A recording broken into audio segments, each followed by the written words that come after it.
It's fine. Seats are a little close together. Yeah, there's going to be an extra 6 inches between them. That sounds like it's under a little more strain. Yeah, I would say. A little. I would say. You're timing it? You're going to be able to time it and yeah. see if it's slowing down? Yeah. Enjoying the ride? You're just powering them full out, right? No. Oh, you're not? No, and the other thing is the wiring I've got under there is a little on the low side, and the power supply may not have enough guts with the way I'm coming off of it. So, you know, there's more that these boards can do, but while you guys sit on that for a couple of minutes, I'll pop off the end cap and see if we're sensing any heat.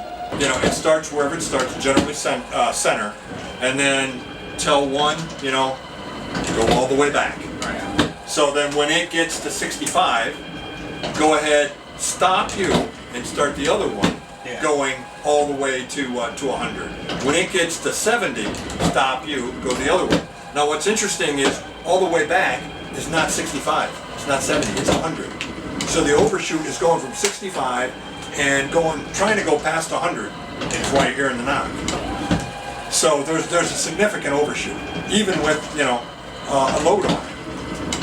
But I'm saying when you do the actual software, Yes. you'll be tracking where should the position be regardless of whether it's loaded. And if it's loaded and it moves slower than the software expects it, it can add a little bit more power to push it along. That's what I'm figuring is that very early in the ride, that one of the sequences is of slightly different type, so that we can determine is the load affecting my speed. Yeah. And if so, then have an offset for the rest of that ride on that axis. And that has to be done per row. Per row. Yeah. Yep. Per row per ride. It'd be interesting to log that too. Yeah. Just for historic, And to see what's happening there. Right. The heaviest load of the year kind of thing. or the greatest impact. So, in any event, that's marked on the sheet that's an outstanding issue that definitely needs to be resolved. I think I call it my load algorithms. Oh yeah. But if you don't mind, I'm just going to go ahead and put this thing back on. I'm sorry, execute the command like move back, sleep for 25 milliseconds, and then check the feedback. Have I reached 65? And if I have, then go ahead and stop and do the next motion. For a 5-second donkey ride, not a big deal.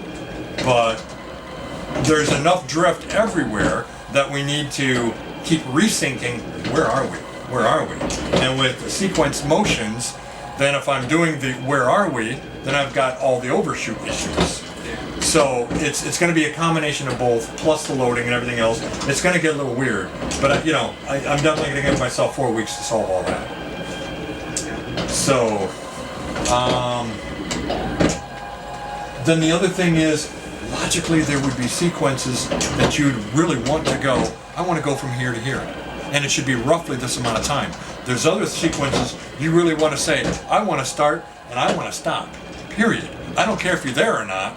The movie's moving to another, you're hang gliding now you're hang gliding over here.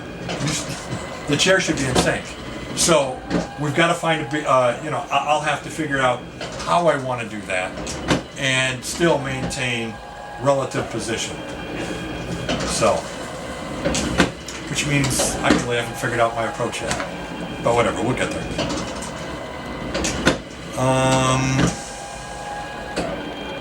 That's really all I wanted to say from here.